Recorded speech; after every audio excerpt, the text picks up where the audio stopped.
That's incredible. That's amazing. God, thank you again. Oh, come on, it's like if you just sit back when you eat something. Yeah, I would. I don't know what I would do. Honestly, I would just sit down and I would just be like, oh my God, can I just have some tea with you? Because seriously, guy, like we have some stuff to talk about. That's what I would. You know, I just want to buy him a drink. Like, be like, can I get you a tequila shot?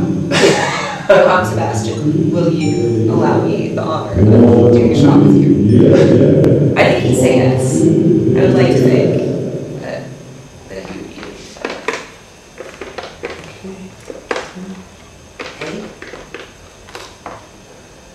Quite ready. So, yeah. What was it? Oh my God, awesome. I would like to tell myself and like it, but otherwise we'll see. I think they're great. Actually, I like. Well, we all have things about ourselves that we know, and the rest of the world is like, that's beautiful. And you're like, right? That's how it goes. So, would you like this? Oh, I have another one. Of course you do. Okay, good. Right.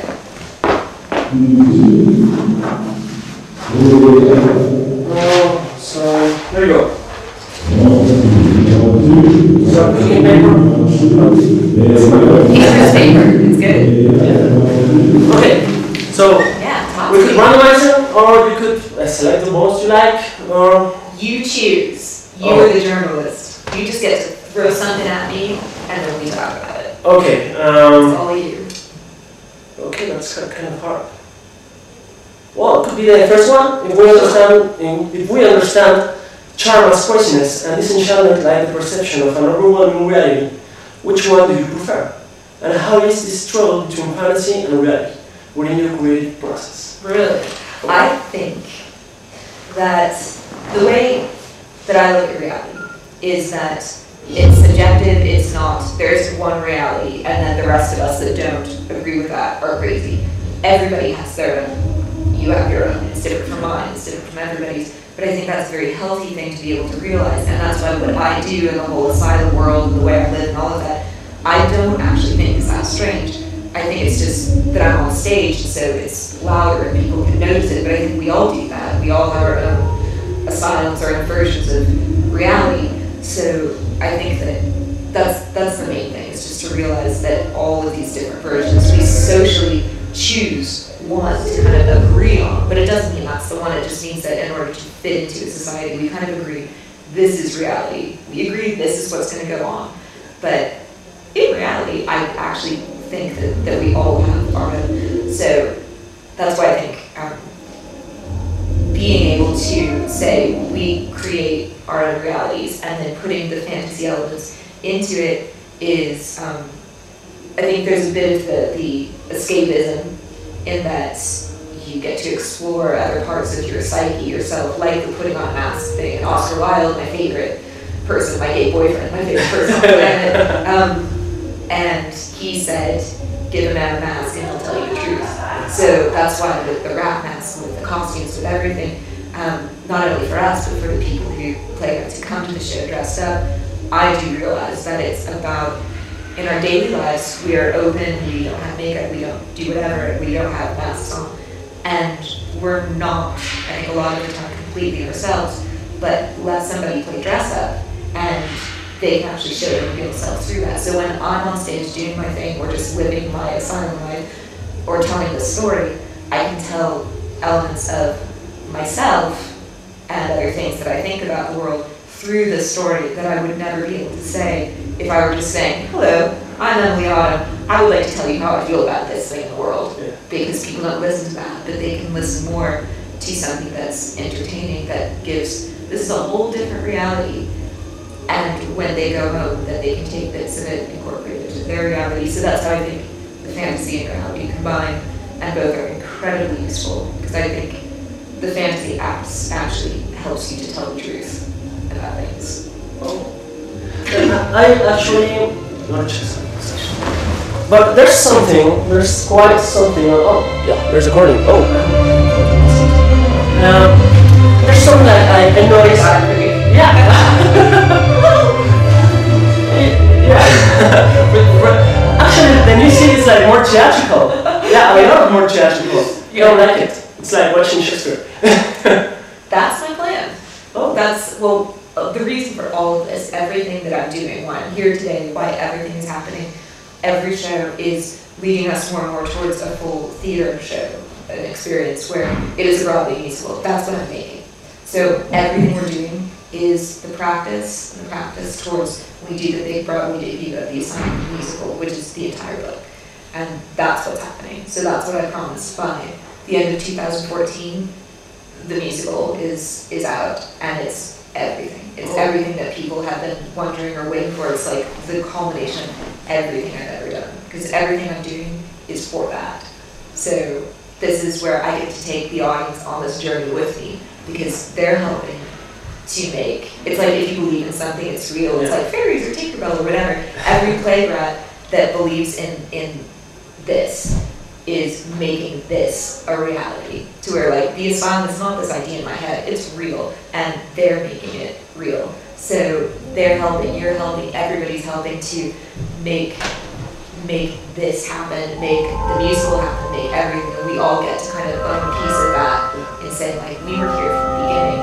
And that's why like it's also, it's made with everybody's help, it's made with everybody's belief in this and support and understanding, but it's also like, I want to make it for them, for you, for us, to like, this is ours, and this is the whole world, and it's a 3-hour show with an intermission, and it's, yeah, it is going to be massive. Yeah. I noticed that some of your songs, like questions that I hear shuffle because I want these questions. Doesn't matter. Yeah. There are similarities or connections. Yeah. I see. There's like Mr. Rob's company has a connection with Fallon Cabrera, right? Yeah, absolutely. Thank you for getting that. Yeah, it was meant to be like going back to like remember this part when it's you're so easy to read. Yeah, but then you change it. It's like you're so easy to kill. Exactly. And like that was meant to be. Thank you for finding that. I never really knew like how many people are really getting that. Maybe everybody's getting it, but I don't know.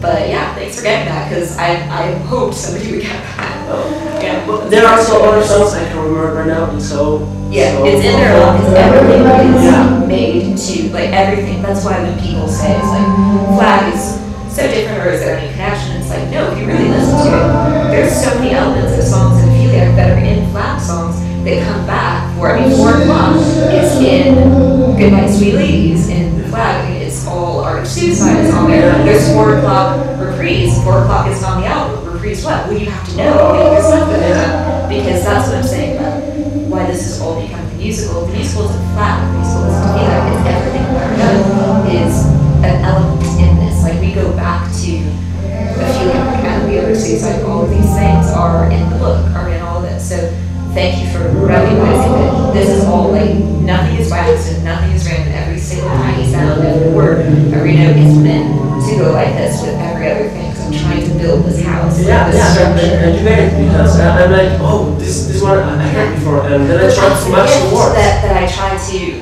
give to anybody who is kind enough to listen to me is like, that's how you know, like shit. Nothing special, because Connie knows what she's talking about. Because I've heard that before. And it's that beautiful feeling when you're like, oh, I get that joke. You're on the inside. And that was meant to make people feel like they get the joke. They're on the inside. And it's nice to know that some people get the joke. It's really good. It feels good. Well, once we're at this, inside your artistic outcome, do you look forward to involve the audience in this play between charm and disenchantment? Do you mean my effect upon them, or that they get involved in the process, or how do you? Oh yeah, let's talk about this. Oh yeah. To me. Oh, I heard a word from the asylum, and there's like all this process that it's inviting you to madness, and so much symbols. The crowd is just like a symbol of dreams, that appears in dreams, and a lot of playing with shadows. Yeah. And masks. And right. Okay. This introductory, the asylum, words from the asylum, it's like you're inviting them to madness, but it's not madness. That's okay. Yeah, that's where it's like the Pied Piper thing, where it's like you put out a call, and okay, I'm gonna say something stupid, but just listen. Imagine, okay, Batman, right? Let's talk about Batman. Okay, Batman. Cool. We all know who that is. Okay. Batman. You're awesome. So somebody wants to call Batman. you put up the light symbol, right? It's Yeah. the symbol in the sky. Okay, that's how I think of all of this. That's kind of the Pied Piper thing. That's how I met the Bloody Crumpets. That's all of it, is you put out that in your mind, like from the depths of your soul, like asking what do you really need. And the people that are supposed to see that Batman symbol in the sky, or in my case, the rat, do. And that's how we find each other. Like, that's how I meet you, that's how I meet the audience, that's how I meet the girls, that's how I meet Melissa. And so that's how I do feel like that's the enchantment, is you put out like a light beam, like a laser, and the people that are supposed to come together find each other through that. So I see it kind of like the Pied Piper thing, where you're using like his enchanted flute. Yeah. Like, clearly that's a metaphor. It's not about an enchanted flute. It's about a call. It's about something like the Batman symbol. Yeah. Shouldn't have even started that, but like that, I mean, his Batman symbol is attracting all those little rats that then follow him to a supposed death, but there's nothing. All we know is that they went into the water. That doesn't mean anybody dies. And so that's like, because the whole thing is obviously based on symbolism. It's all metaphor for something. And we can take like water, like the rebirth, right? Exactly. That's why. I mean, I think Shakespeare knew exactly what he was doing when Ophelia drowned. It was, and also makes sense why historically, you know, we love Hamlet, we know the story, all that. Yeah. But who's the one that people really are fascinated by? Hamlet's more of a joke, like, hey, this depressed bipolar guy. Ophelia is the one that people have been painting pictures of for hundreds of years, not Hamlet. So she's the one that she died and she lives forever. And so, yeah, I think the water was why. I mean, other people were poisoned, other people were stabbed, and they're just dead. But she's still here, to where if I talk about her and sing about her as like a metaphor, people do know what I'm talking about. So I think that is completely similar with the rats, with the drowning, with the, yeah, it's completely meant to be that way. There's like this connection within you and Ophelia. I mean, I really don't get it quite all, because I think like Ophelia's companion, but right. No, it's it has something to do with it's right. At the basic level of it all, it comes down to just me as a young woman figuring out life, realizing that I just found these similarities where, so say in her case, she's kind of just the pawn in a game. She's controlled by the powerful men in her life. She doesn't really have a choice about anything. She has a lover who fucks with her. She has a father who fucks with her. Then the father gets killed by the whatever. All of these, and then the drowning situation, all of these like key points in her life completely paralleled mine, to the point of feeling like your only point is to be able to please, to be able to do something right, and yet always somehow finding yourself being the victim. And that's why when she went crazy and killed herself and drowned and fell out of a tree, I see that, and many see that, as an act of rebellion. Because this is also something like in Victorian times a lot of women would do, because they're very restricted, they're not allowed to work, they're not allowed to do anything for themselves. Basically, you either land a good husband that can take care of you, or you're fucked.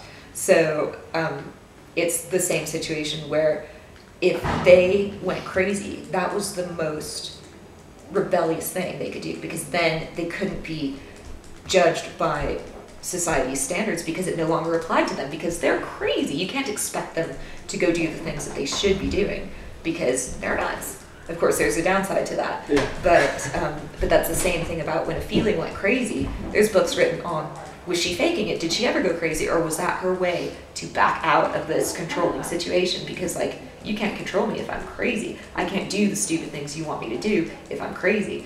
And then just her ultimate way out being the going back into the water from which we all came. So, yeah, I forgot what we were talking about.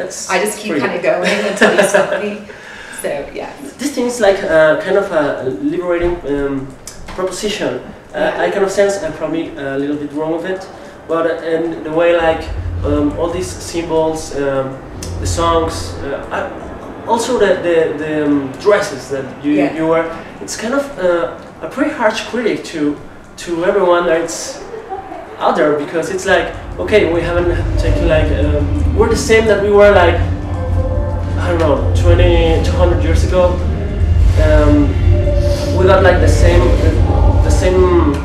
conduct that we were using a lot of the time. I don't know if I'm making it clear. I think I thought I understood you, and then I think I lost you. Oh. Try to explain to me more. Yeah, sorry. Keep telling me. I mean, in Victorian times, in Yes. Shakespearean times, Right. the woman had like a really specific role. Right. And today in our time, women have the same role. And That's the thing. It's like we see little bits of progress, and we go, "Yay, things are so much better." Yeah.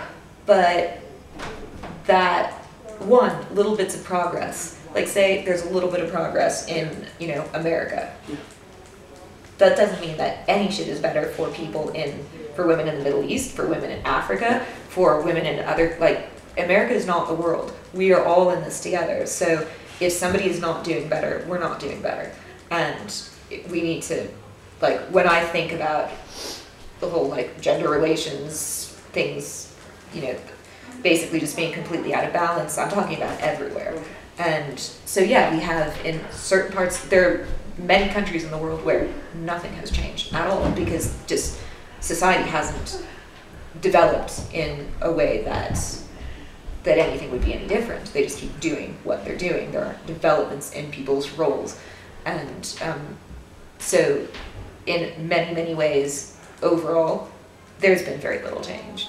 And if you try to make that change, you still come up with, even something so stupid as my being a female boss who runs their own show in the music industry, that's not a very big deal. But it's a lot more difficult for me to do that than it would be for a gentleman to do that. I don't give a fuck because I'm not going to listen to anybody. I've got Melissa on my side. She's a fine lady that takes care of shit. So it doesn't matter. I'm not bothered by that because it just simply you just shut it down. It is not my problem. It does not imply we will do what we want. But we should never even have to think about that. There will come a time when we don't, but it is because we're fighting like girls, which is not to say that boys are not a part of this. It's to say we need to do this together, and just the idea that doing something like a female would do may not actually be a bad thing. There's nothing inherently in us that is wrong, as opposed to what we're all taught to believe, especially in any sort of Christian-based religion, which is that females are inherently evil and are the fault of mankind. We're still dealing with that. Yeah. And hence the thing, doing anything as a female would, anything, is an insult to a man. What's so wrong with us? Yeah, it's nothing. So basically, if I do something like you do it, awesome. If you do something like I do it, awesome. And if I can fight really well and poke some guy's eye out if they're fucking with you, yeah, I would recommend that to a friend. Oh, thanks. That's she poked my eye. Awesome. No, I wouldn't poke your eyes. I would poke somebody's eyes out if they were fucking with you. Oh. See, yeah. No, your eyes are so safe. You're so safe. I'm taking care of you. Yeah. Okay. So, last question. I will never poke your eyes out. Oh, thanks. Yes. I'll let you choose the last question. Oh, okay. You have some incredible questions. This is difficult. Okay, let's talk about tea. Okay. Because we can't. If we're not drinking it, we need to talk about it. Okay. So, yeah, would you like to lay out that question? Tea. Okay. Tea in the Western culture represents an approach to intimacy. But isn't it also an element that rules social behavior? Absolutely it is. Tea has always been, well, in some ways it's been an indicator of your social class. And the thing is that, we're talking about in Western culture, but Western culture is relatively late in becoming tea obsessed. It was going on for thousands of years.